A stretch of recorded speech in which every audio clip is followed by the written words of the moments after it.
ito, masaya pa kami ng ate ko. Dahil kami ay magkasama kahit anong mangyari. Tumira kami sa isang magandang bahay na aming pinag-ipunan.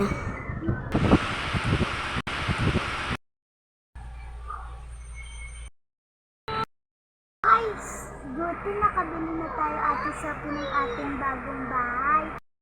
Kaya sa Diyos, pinigyan tayo ng pagkakataon ng blessing.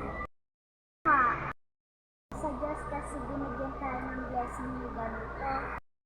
Tayo ng bagong ating bahay. Punta muna ako sa Tabrang. O sige po. Nabayo! Linis nga muna ako ng aming bagong bahay.